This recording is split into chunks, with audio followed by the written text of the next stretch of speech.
Vous regardez Be Smart for Change, nous sommes actuellement sur YouSpring, l'événement autour de la formation organisée par le groupe FICAD. On va parler d'internalisation des compétences d'experts au moyen de la certification des formateurs. Pour ce sujet, j'ai le plaisir de recevoir Katia Birac, vous êtes directrice du cabinet Axel Performance.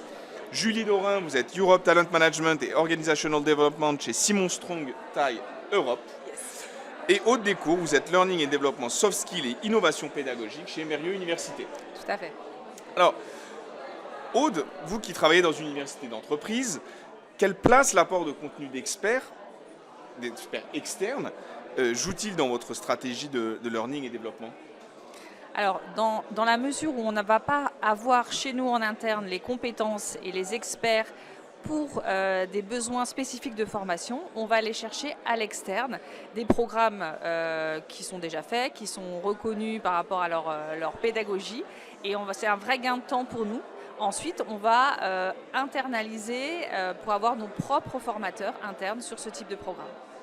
Et qu'est-ce qui vous a poussé à faire ce choix ? Le gain de temps, l'efficacité de ces techniques qui sont éprouvées, qui nous permet en fait de mettre en place très rapidement le développement des compétences des collaborateurs. Julie, chez Simson Strong Thai, quelle est la démarche qui a motivé votre choix récemment de vous certifier à la méthode conversation cruciale ? Comment est-ce que ça s'est passé ? Est-ce que vous pouvez revenir sur le processus ? Oui, bien sûr.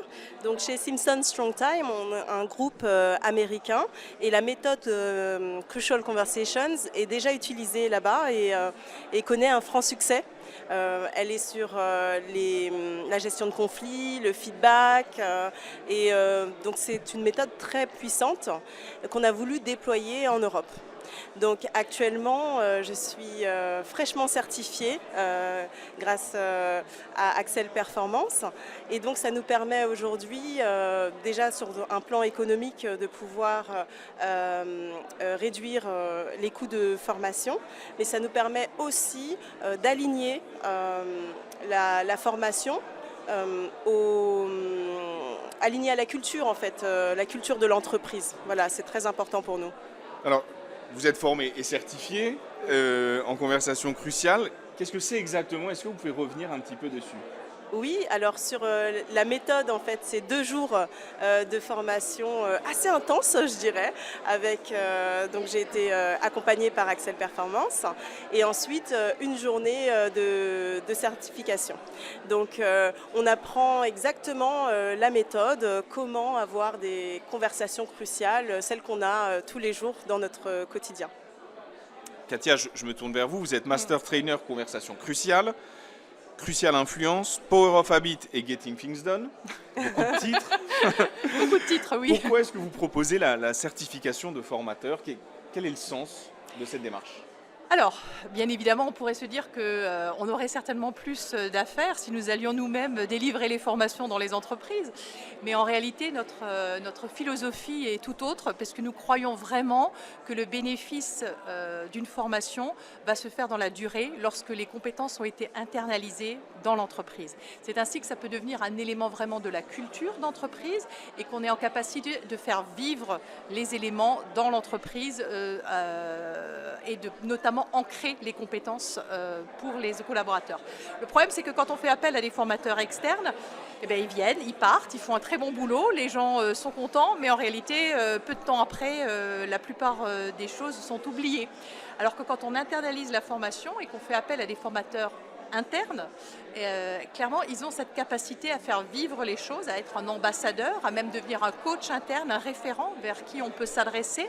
Et c'est vraiment ces éléments-là qui sont des vrais bénéfices quand on veut un vrai changement de culture dans l'entreprise.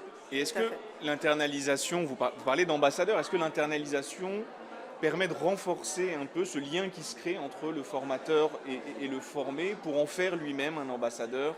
Bien évidemment, parce qu'en fait, quand ensuite la personne qui a été formée va revoir la personne qui l'a formée dans l'entreprise, il y a du lien qui s'est créé et il ne va pas hésiter à revenir vers cette personne pour aussi demander des conseils. Et c'est ça qui va faire vivre les choses, parce qu'en réalité, on est sur des soft skills. Et les soft skills ne s'acquièrent pas d'un coup de baguette magique. Dans les soft skills, il est important d'avoir des dispositifs d'ancrage et de pouvoir faire vivre les choses de cette manière-là. Alors justement, est-ce que vous nous parlez cette question de la temporalité, est-ce que vous pouvez nous donner des cas très concrets, par exemple, d'actions qui visent à entretenir ce lien? Alors, tout d'abord, nous avons déjà une responsabilité de créer des liens avec la communauté de formateurs et nous ne les lâchons pas dans la nature parce qu'il est important de les accompagner, d'être proches et de leur mettre à disposition l'ensemble des outils dont ils ont besoin et d'être toujours là pour leur apporter les conseils et l'aide nécessaire dans leur mission qui est de former. Ensuite, en tant que formateur interne, ce qui est important, c'est de pouvoir justement être déjà exemplaire. Parce que ça, c'est peut-être un des critères, je dirais, essentiels au départ. Parce que si on ne croit pas dans ce que l'on va essayer de transmettre, si on ne l'applique pas soi-même, bien évidemment, ça ne va pas faire l'effet escompté. Donc le choix du formateur est important. Mais en même temps, ce qu'il faut retenir, c'est que nous n'avons pas du tout comme idée de réserver cette mission à des gens qui sont issus de la fonction Learning and Development ou RH. C'est vraiment quelque chose que tout le monde peut faire et c'est d'ailleurs de superbes opportunités de développement. D'ailleurs, Aude, je pense que tu peux rajouter là-dessus parce que tu travailles beaucoup par rapport à la communauté de formateurs. Comment vous la faites vivre chez vous aussi? Effectivement, chez bioMérieux, on croit beaucoup dans les formateurs internes parce qu'ils connaissent la culture d'entreprise, ils connaissent le vocabulaire, ils savent où on en est. Comme tu l'as dit, effectivement, ce sont d'excellents ambassadeurs parce qu'ils vont parler de la formation autour d'eux. Et on sait que c'est beaucoup plus puissant d'avoir des formateurs internes et en même temps de pouvoir apporter des connaissances qu'on n'a pas forcément à la base dans cette entreprise. Donc je trouve que c'est gagnant-gagnant. Alors, on parle des avantages des formateurs internes, mais qu'est-ce qui concrètement, mesdames, fait un bon formateur interne? Aude? Alors déjà, il doit être volontaire, c'est sûr. Croire dans la méthodologie de soft skills qu'il va transmettre. Être un peu passionné par son sujet, être convaincu par son sujet. Et après, nous, c'est important qu'on fasse vivre cette communauté et qu'il ait aussi le sentiment d'appartenance à une communauté de formateurs. C'est pour lui important. Et puis, là aussi, ça lui permet de se développer lui-même au-delà de ses missions professionnelles du quotidien. Et sur cette question de l'appartenance, est-ce qu'il n'y a pas un enjeu aussi autour de la culture d'entreprise finalement? Est-ce que c'est pas plus simple pour un formateur s'il y a une culture d'entreprise bien ancrée? Ah oui, c'est plus simple pour lui parce qu'en plus on va avoir une harmonie dans tous les messages qui sont passés qui sont, je dirais, la teinte qui est donnée par la culture d'entreprise. Julie, qu'est-ce qui fait un bon formateur interne selon vous? Oui, alors je suis d'accord avec tout ce qui a été dit précédemment. Je rajouterais l'engagement. Pour moi, c'est très important qu'un formateur interne soit engagé dans cette démarche d'apprentissage. Et puis la volonté d'apprendre. Bien sûr, tout n'est pas parfait et on n'attend pas d'eux qu'ils soient de parfaits sachants. En revanche, la volonté de toujours s'améliorer, d'apprendre, d'échanger également au sein de la communauté pour continuer à entretenir ces connaissances. Katia, je m'adresse à la directrice d'Axel Performance. Dites-nous ce qui fait un bon formateur interne. Alors en tant que master trainer, souvent les personnes me disent « mais est-ce que tu crois que je vais y arriver ?» Parce qu'en fait ils se mettent une barre très très haute et mon rôle au départ c'est bien évidemment de les rassurer et de les mettre en confiance parce que bien évidemment les premières formations ne ressembleront pas à celles qu'ils vont animer après en avoir animé une dizaine. Alors bien évidemment, il y a de la préparation que ça va demander. Même si on essaie de leur donner des boîtes à outils les plus pratico-pratiques et les plus concrètes possibles pour que ce soit le plus simple pour eux d'animer une formation, bien sûr qu'il faut être pédagogue, bien sûr qu'il faut savoir répondre aux questions des participants, il faut savoir gérer des situations qui peuvent être déstabilisantes, comme des questions, des challenges, des objections. On n'a pas besoin de connaître l'ensemble des réponses, il faut savoir se faire confiance. Et puis il faut aussi savoir écouter ce que les autres vont apporter. On est dans un domaine des soft skills. Alors bien sûr que la science a beaucoup à nous apprendre, mais en réalité, il y a aussi beaucoup de réponses qui peuvent être apportées par les autres personnes dans la salle. Et le partage d'expérience est extrêmement important.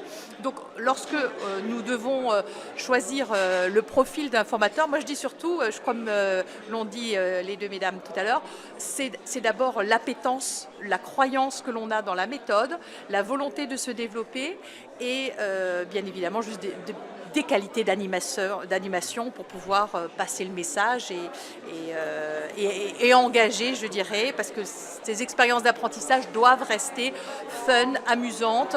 Voilà, on a envie qu'au final, les gens sortent là en s'étant dit j'ai pas vu passer le temps, et non pas PowerPoint ou je dirais plein de choses, des échanges, des discussions. Et c'est aussi ça qui va faire la qualité du formateur. Et alors, quelles évolutions est-ce que vous voyez sur ce sujet à court ou moyen terme? Alors, l'évolution dans le marché, je dirais, c'est pour des demandes de plus en plus de formations plus courtes, des mini-capsules. Et encore une fois, qui de mieux que quelqu'un qui est à l'interne, qui est sur place, va pouvoir répondre à ces demandes.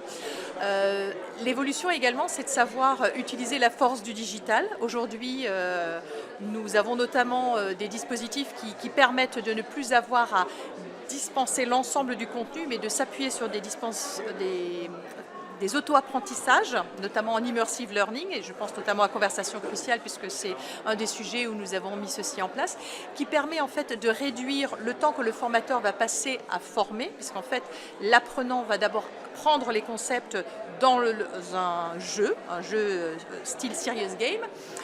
Et le rôle du formateur est par contre de faire le lien entre l'apport théorique et je veux dire l'immersion dans un monde un peu imaginaire à la vie réelle, la vie de l'entreprise, les challenges des participants, leurs vrais problèmes de management ou les difficultés relationnelles qui sont les leurs, et de pouvoir les coacher dans une version blended, donc à différents moments entre les différents modules qu'ils auront fait en auto-apprentissage.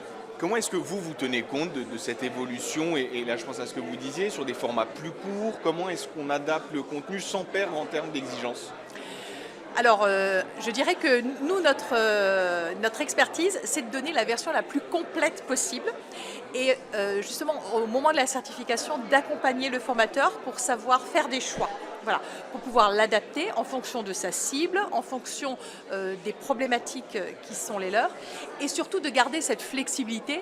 Ce n'est pas la peine de faire l'ensemble du contenu si la qualité de l'intervention, elle vient de ce qui est apporté par le groupe. Voilà, et de savoir construire justement sur ce qu'apporte le groupe également.